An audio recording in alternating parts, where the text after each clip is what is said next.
विद्या प्रजागृतिं नीता चेतो विनिर्मलीकृतं नमोस्तु गुरुवे तस्मै अभिन्नाय ममात्मने। परम श्रद्धास्पद परम पूज्य आचार्य वर्ग के चरणों में अभिवंदना। आदरास्पद साधु साध्वी वृंद, उपस्थित धर्म परिवार, आचार्य भिक्षु का व्यक्तित्व बहुआयामी व्यक्तित्व था। वे महायोगी थे, महाध्यानी थे, वे तार्किक थे, दार्शनिक थे, प्रवचनकार थे, साहित्यकार थे, कवि थे, ऋषि थे, जितेंद्रिय थे। और इन सब के बाद जब मैं आचार्य भिक्षु के जीवन का विश्लेषण करती हूँ तो मुझे लगता है वे एक उच्च स्तरीय धर्माचार्य थे। और आचार्य की 8 संपदाएं उनमें प्रतिस्पर्धा कर रही थी। वे जैन शासन के सुदृढ़ स्तंभ थे। उन्होंने जीवन भर जैन शासन की प्रभावना की और जैन शासन के इस ध्रुव तारे को चमकाते रहे। परम पूज्य आचार्य वर्ग हमने जयाचार्य के संदर्भ में सुना था। आचार्य वर्ग ने फरमाया था कि जयाचार्य की 3 विशेषताएं थी। वे तत्ववेत्ता थे, वे विधिवेत्ता थे और वे अध्यात्मवेत्ता थे। वे आगमवेत्ता भी थे। आचार्य भिक्षु के जीवन में भी मैं ये सब बातें स्पष्टता के साथ में देख रही हूँ। आचार्य भिक्षु तत्ववेत्ता थे। उन्होंने तत्व का गहरा अध्ययन किया। वे तत्व रसिक थे। लोग आते उनके पास में, उनके साथ में तत्व चर्चाएं करते और उन तत्व चर्चाओं के माध्यम से कई लोग ऐसे होते जो निरुत्तर हो जाते। कोई उनके सामने उनके चिंतन का, उनकी बात का प्रत्युत्तर नहीं होता। और कई लोग ऐसे भी होते जो तत्व चर्चा के माध्यम से अपने ज्ञान को वृद्धिंगत भी करते थे। क्योंकि उनके जो उत्तर होते थे वे आगम आधारित होते थे। उनका ज्ञान सारा आगम आधारित था और उन्होंने प्रयत्न किया जनता को तत्व बोध देने का, तत्व को समझाने का। और इस तत्व को समझाने में उन्होंने कितना समय अपना लगा दिया और अपने अंतिम वर्षों में भी ये कार्य करते रहे थे। एक बार आचार्य भिक्षु के सामने स्थानकवासी संप्रदाय के, मूर्ति पूजक संप्रदाय के 2 व्यक्ति आए थे। एक तो श्री श्रीमाल जी थे और दूसरे थे विजय चंद जी पटुआ। वे चाहते थे कि हम आचार्य भिक्षु के साथ में बात करें। चूंकि संप्रदाय का संदर्भ था और उस समय संप्रदायवाद का बोलबाला भी चल रहा था, तो कोई श्रावक ये साहस नहीं कर पाता कि मैं किसी दूसरे आचार्य के पास में चला जाऊं या जो संप्रदाय से भिन्न व्यक्ति है उसके साथ में मैं बात करूं। और ये दोनों श्रावक थे जिनकी इच्छा थी कि हम आचार्य भिक्षु के पास में जाएं और उनसे बातचीत करें। प्रहर रात आ गई।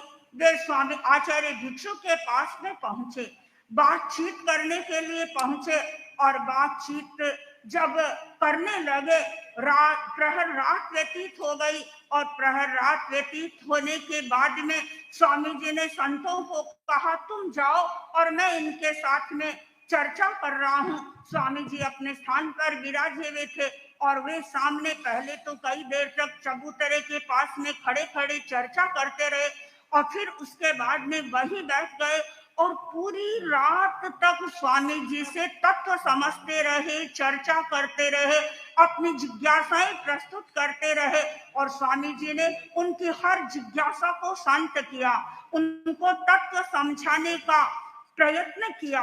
और जब वे प्रातःकाल ब्रह्म मुहूर्त का समय हो गया, जाने के लिए तैयार हुए, तो स्वामी जी से निवेदन किया कि आप हमें गुरु धारणा करा दें। और दोनों श्रावकों ने गुरु धारणा स्वीकार कर ली। पूरी रात स्वामी जी ने उनको तत्व बोध समझाया। एक नहीं, न जाने कितनी रातें ऐसी व्यतीत की होगी जिनमें स्वामी जी ने लोगों को तत्व बोध समझाने का श्रम किया और लोगों को तत्व बोध बताया। केवल तत्व बोध समझाया ही नहीं, बताया ही नहीं, उन्होंने उस तत्व को लिखने का प्रयत्न भी किया। उनका जो साहित्य है वह तत्व से भरा हुआ साहित्य है। उनके ग्रंथों का हमने पारायण किया। परम पूज्य आचार्य वर्ग की सन्निधि में नव तत्व का वाचन किया और वर्तमान में भी हम इंद्रियवादी की चौपाई पढ़ते हैं। और उस चौपाई में हम देखते हैं कि कितना सूक्ष्म चिंतन आचार्य भिक्षु ने किया है। और उस समय के जो अन्य चिंतक थे, यानी जो निन्नव थे, निन्नवों के वाद को उन्होंने प्रस्तुत किया है और प्रस्तुत करके उनका समाधान दिया है। तो ऐसे लगता है कि स्वामी जी ने खाली तत्व का अध्ययन नहीं किया, तत्व का लेखन भी किया। और तत्व लेखन में आगम के उद्धरणों के द्वारा अपनी बात को समझाने का प्रयत्न भी किया। अनेक लोग स्वामी जी के लिए आकर्षण के केंद्र बने हुए थे। तो कुछ लोग ऐसे भी थे, उनके लिए स्वामी जी विभीषिका बने हुए थे, यानी लोग उनके पास में जाने से डरते थे। इसलिए डरते थे कि वे बेबाक थे, अपनी बात को स्पष्टता के साथ में लोगों के सामने प्रस्तुत करते थे। जो है वह है, जो नहीं है वह नहीं है। तो कुछ लोग उनसे डरते भी थे। एक बार संयोग ऐसा हुआ कि स्थानक वासी संप्रदाय के एक साधु थे गुमान जी, और उनका ही शिष्य थे रत्नो जी। उन्होंने अपने गुरु से निवेदन किया कि मेरी इच्छा है कि मैं स्वामी जी के पास में जाऊं और तत्व चर्चा करूं। तो गुमान जी ने कहा, किसके पास जाने की बात कर रहे हो? उन्होंने कहा, स्वामी जी के पास में, आचार्य भिक्षु के पास में मैं तत्व चर्चा करना चाहता हूँ। गुमान जी ने कहा, देखो उनके पास तो जाने में तुम क्या, बड़े बड़े लोग ही खाते हैं, और यहाँ तक मुझे भी भय लगता है, मैं भी स्वामी जी के पास में जा नहीं सका। तो उन्होंने फिर प्रश्न पूछा, आप क्यों नहीं जाना चाहते हैं, क्यों उनसे भय खाते हैं? तो गुमान जी ने, जो उनके गुरु थे, उत्तर दिया, कहा, पता है ये भिकण जी, इनके पास लोग जब जाते हैं, ये तत्व चर्चा करते हैं, ये तत्व को बताते हैं, समझाते हैं, और उसके बाद क्या करते हैं, उसके बाद उस तत्व चर्चा को लिख लेते हैं और उसकी जोड़ बनाते हैं। गांव में जाते हैं और जाकर के वे लोगों को समझाते हैं और समझा करके फिर उन लोगों को वो जोड़ भी याद करा देते हैं। तो फिर एक भिकण नहीं, एक भिकण की फौज हो जाती है जो हमारे प्रश्नों का उत्तर देने के लिए तैयार रहती है। और जब उस साधु ने इस बात को सुना तो वह शांत हो गया। यानी सामान्य व्यक्ति का साहस भी नहीं होता था कि वे आचार्य भिक्षु के पास में आए और तत्व चर्चा करे। फिर भी वह तत्व चर्चा का युग था, लोग आते थे, तत्व चर्चा करते थे, और चाहे कैसी भी परिस्थिति आए, कभी लोग आते माथे में टक्का मार करके चले जाते, कभी छाती में धमुक्का दे करके चले जाते, लेकिन आचार्य भिक्षु तो स्थित प्रज्ञ थे। कैसी भी स्थिति आए, उन हर परिस्थिति को उन्होंने शांत भाव से सहन किया था। सहिष्णु थे वे, सहिष्णुता की पराकाष्ठा उनके जीवन में थी। तो स्वामी जी एक तत्ववेत्ता के रूप में हम तेरा पंथ धर्म संघ में उन्हें देख रहे हैं। दूसरी स्वामी जी की विशेषता थी, वे आगम वेत्ता थे। आगमों के प्रति उनके मन में निष्ठा के भाव थे, श्रद्धा के भाव थे। और जब राजनगर के श्रावकों का प्रश्न आया तो स्वयं रघुनाथ जी ने चिंतन किया कि ये लोग आगम के बारे में इतने प्रश्न कर रहे हैं, मैं किसको भेजूं। और उन्होंने चिंतन पूर्वक मुनि भिक्षु को, विकर्ण जी को वहां पर भेजा। वे वहां गए, स्थितियां कैसी रही मैं उसका जिक्र तो करना नहीं चाहती, लेकिन विकर्ण जी के लिए वह समय चुनौती का समय था। और चुनौती का समय इसलिए था कि एक और तो राजनगर के श्रावकों के मन में उठने वाले प्रश्न, स्वयं विकर्ण जी के मन में उठने वाले विचार, और दूसरी ओर अपनी गुरु की एक विचार प्रणाली, उन दोनों के साथ में उन्हें समझौता करना था। समझौता कौन कर सकता है? समझौते के लिए कोई व्यक्ति नहीं आएगा, समझौता आगम के द्वारा हो सकता है। और ऐसी स्थिति में मुनि भिकर्ण जी को ऐसा लगा कि हमारे निर्णय के केंद्र तो आगम ही हो सकते हैं। और इतिहास बताता है कि उस चातुर्मास में भिकर्ण जी ने 2 बार आगम बतीसी का पारायण किया, और केवल पारायण नहीं किया, सूक्ष्मता के साथ में उसने अवगाहन किया, गहरा मंथन किया, और उस मंथन से उन्होंने नवनीत को प्राप्त किया। और वो जो नवनीत था, उस नवनीत को उन्होंने जनता के सामने प्रस्तुत किया। और उनके सामने और एक और चुनौती थी, और वह चुनौती थी श्रावकों के सामने से आ रही थी। और उस समय में जो पिथरोजी नाम के श्रावक थे, 2-3 और मुख्य बने हुए थे, उन्होंने कहा, देखो विकर्ण जी, आपको निर्णय करना है, लेकिन आगमों का गहरा अध्ययन करना, अनुप्रेक्षा करना, और उसके बाद में आपको निर्णय देना है। आचार्य विकर्ण जी तो स्वयं परमार्थ के पथ पर अग्रसर थे, वो आत्मार्थी थे। वे नहीं चाहते थे कि मैं किसी के साथ में अन्याय करूं। वे न्याय के पथ पर आगे बढ़ रहे थे, और न्याय के पथ पर आगे बढ़ने के कारण ही उन्होंने आगम को कसौटी के रूप में स्वीकार किया। और बहुत सारी समस्याएं कभी आती तो आगम का आलोक उनके सामने आ जाता। आगम के द्वारा वे उन समस्याओं को समाहित भी कर लेते थे। और कई बार ऐसे श्रावक भी आ जाते विकर्ण जी के पास में, जो ये चाहते थे कि ये हमें क्या समाधान देंगे। और जब वे आगम की बात सुनते तो आगम की बात सुन करके शांत भी हो जाते। एक बार माधोपुर में 2 श्रावक थे, एक थे गुजरमल जी और दूसरे थे केशुराम जी।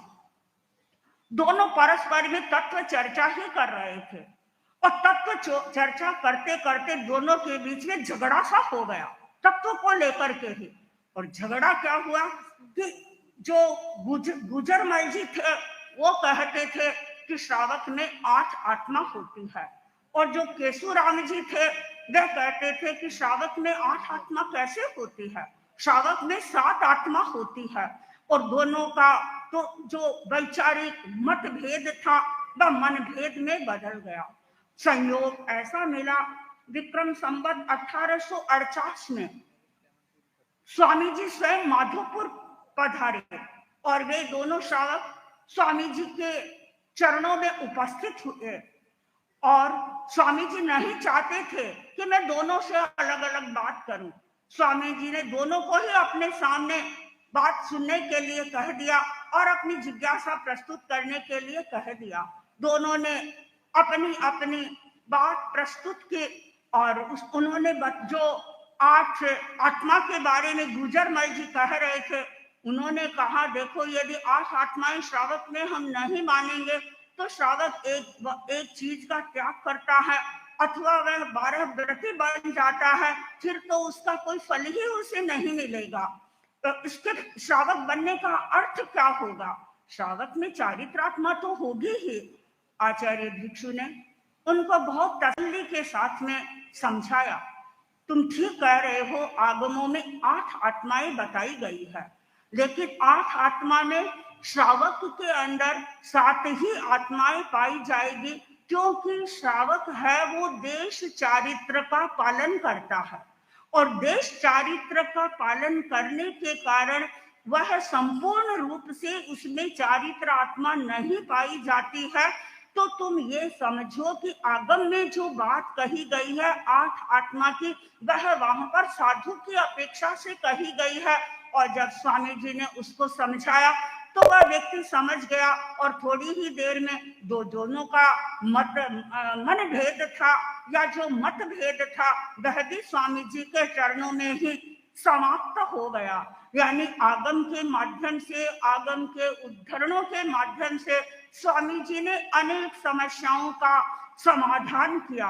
और स्वामी जी की रचनाओं में तो हम जब आगम के उद्धरण देखते हैं तो ऐसा लगता है कि स्वामी जी तो जीवन भर आगम का ही मंथन करते रहे, आगम का आलोड़न करते रहे, आगम में अवगाहन ही करते रहे।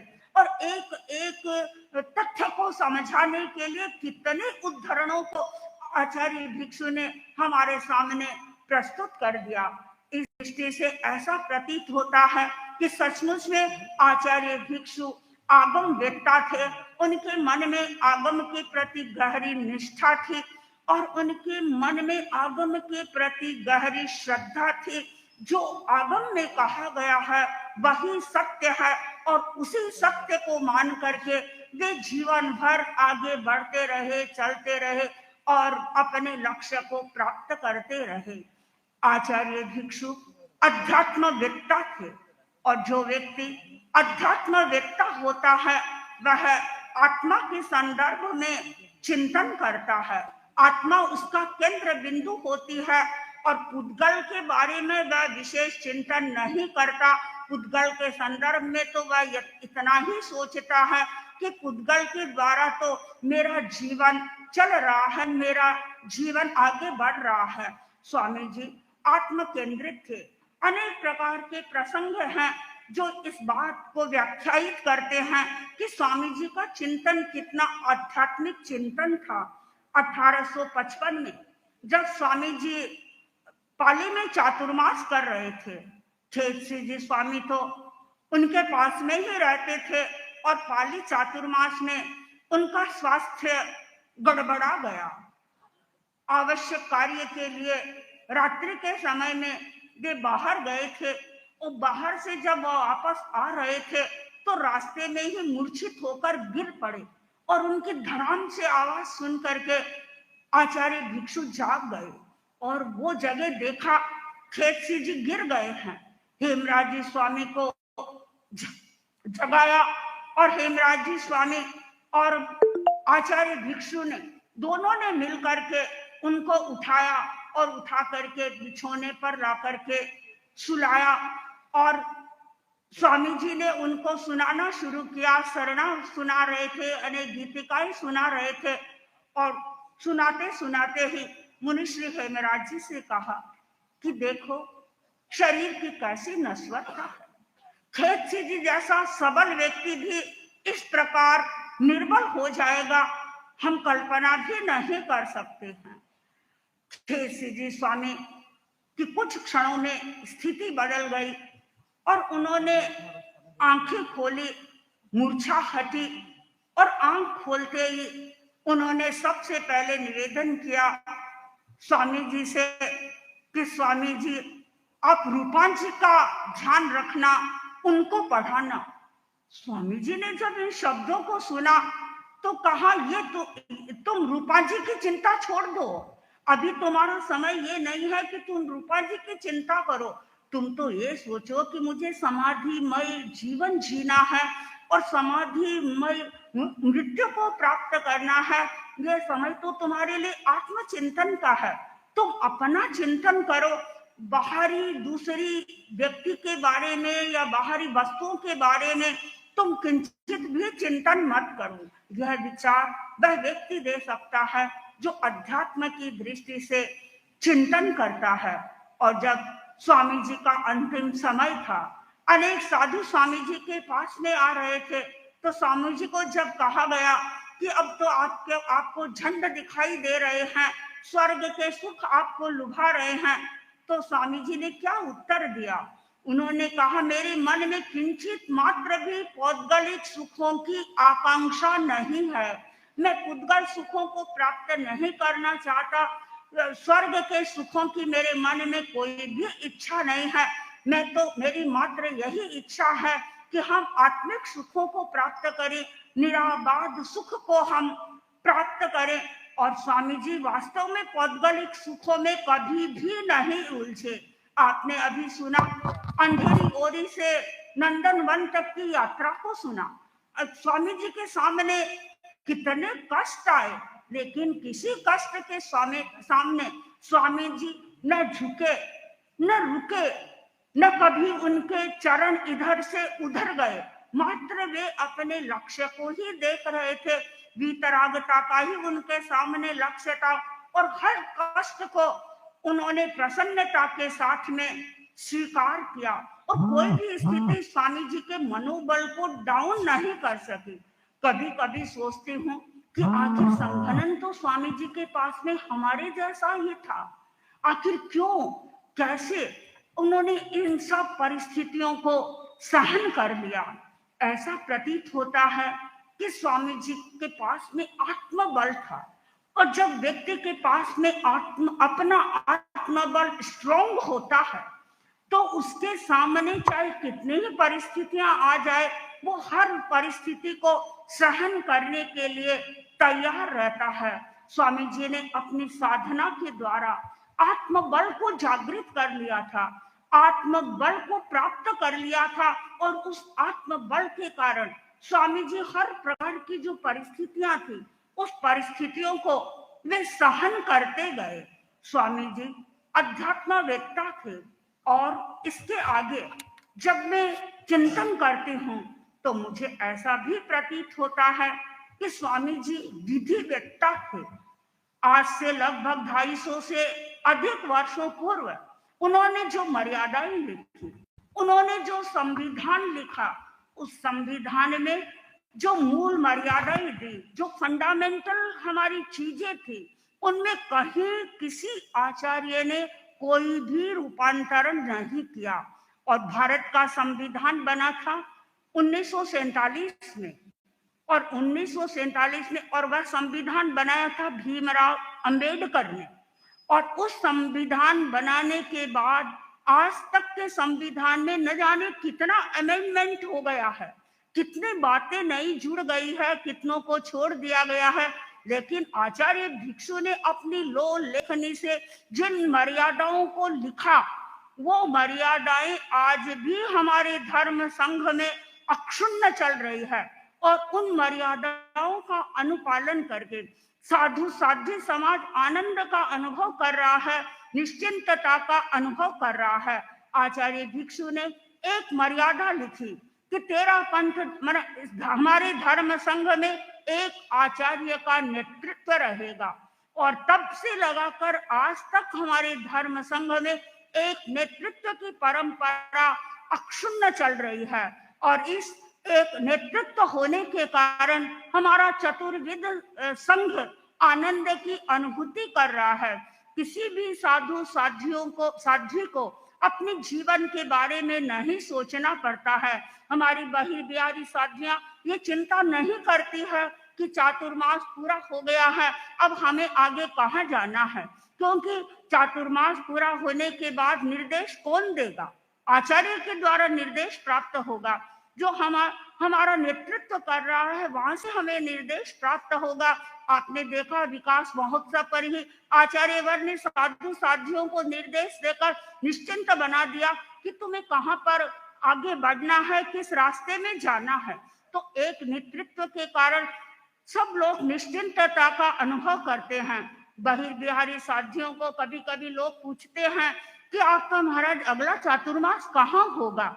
अब साध्वियां तो सब जानती है कि हमारा तो चातुर्मास वही होगा जहाँ आचार्य श्री फरमाएंगे, पर कई लोग नहीं जानते हैं और वो पूछ भी लेते हैं कि क्या आप अपने मन से आचार्य वर को निवेदन नहीं करवा सकते?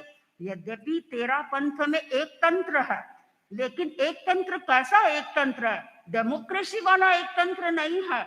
यहाँ पर हर व्यक्ति को अपने विचार रखने का अधिकार है, हर व्यक्ति अपना चिंतन प्रस्तुत कर सकता है।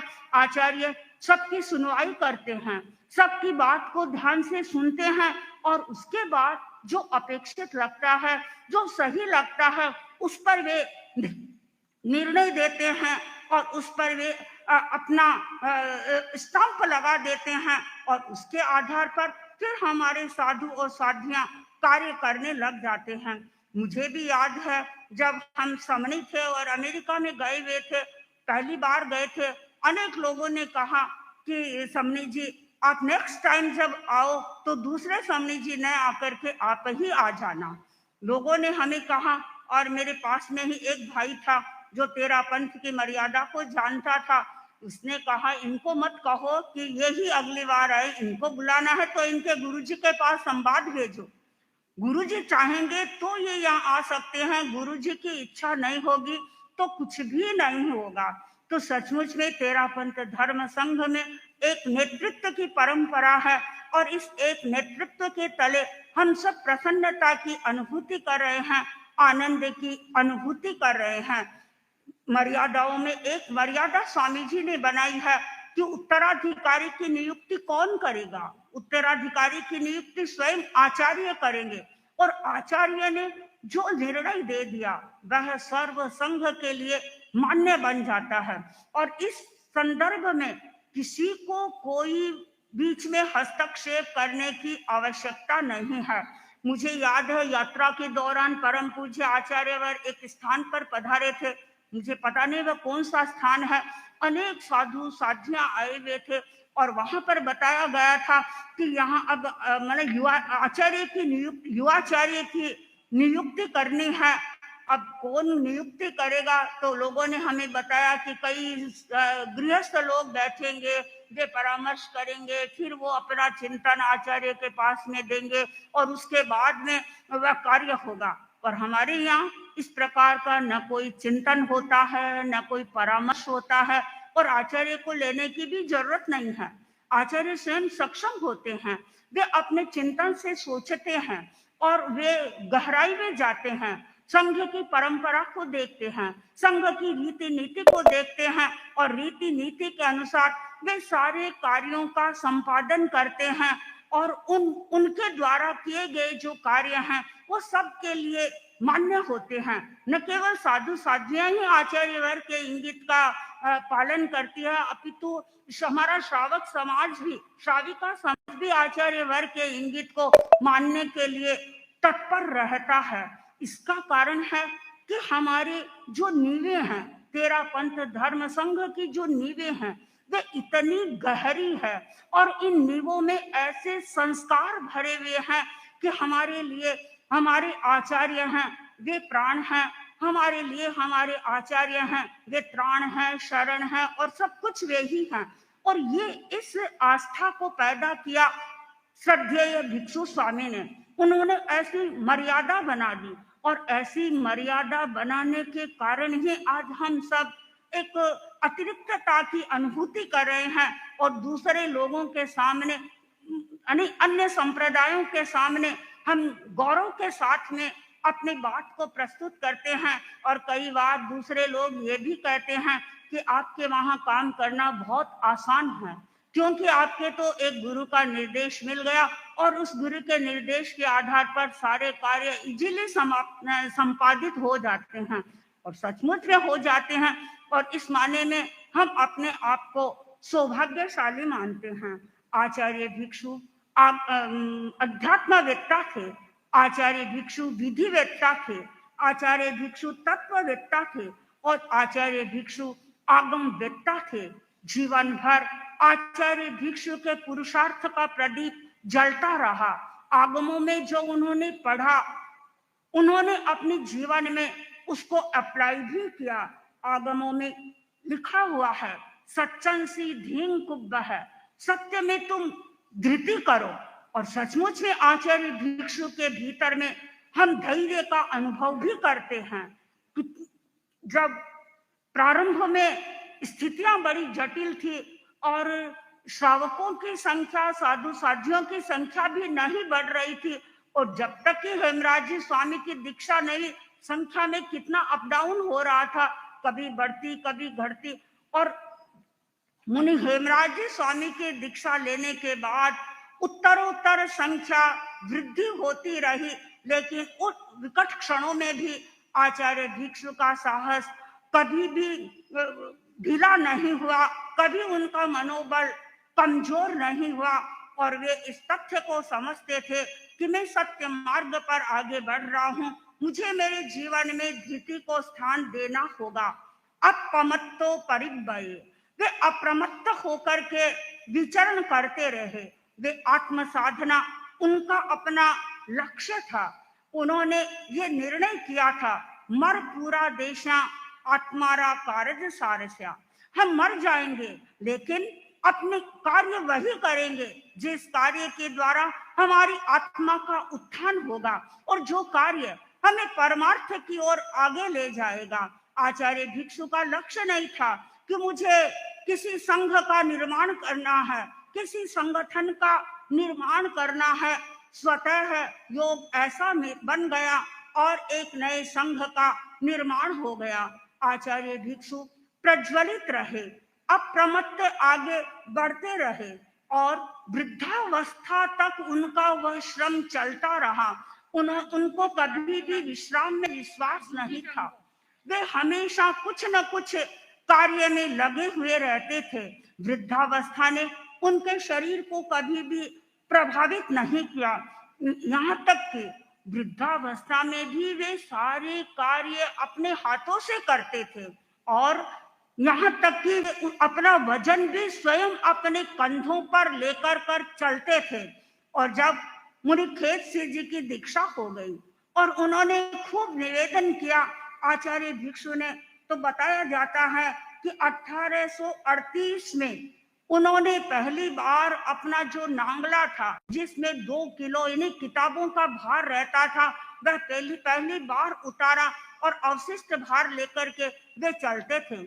और उसके बाद जब उन्हें हेमराज जी की दीक्षा हो गई, उनका भी बहुत अधिक आग्रह रहा और आग्रह के कारण उन्होंने फिर झोलका था को दे दिया, लेकिन वे स्वयं जागरूक थे। उनके मन में यही था कि मुझे मेरा कार्य है, मुझे किसी पर भी भार नहीं बनना है। उस अवस्था में भी स्वामी जी खड़े खड़े प्रतिक्रमण करते थे, यानी लगभग 70 वर्ष की उम्र थी। वे मानव स्वभाव से परिचित थे। वे जानते थे कि मैं यदि बैठा बैठा प्रतिक्रमण करूंगा तो आने वाले संत तो सोकर के करेंगे, और यदि मैं खड़ा खड़ा प्रतिक्रमण करूंगा तो कम से कम आने वाले संत हमारे बैठे बैठे प्रतिक्रमण करेंगे। और एक बार एक श्रावक ने स्वामी जी से निवेदन भी किया कि आप बैठे बैठे प्रतिक्रमण किया करो, और उन्होंने यही उत्तर दिया कि मैं बैठे बैठे प्रतिक्रमण नहीं करना चाहता, मैं खड़े खड़े प्रतिक्रमण करना चाहता हूँ, क्योंकि मैं इन सब को बोध पाठ देना चाहता हूँ।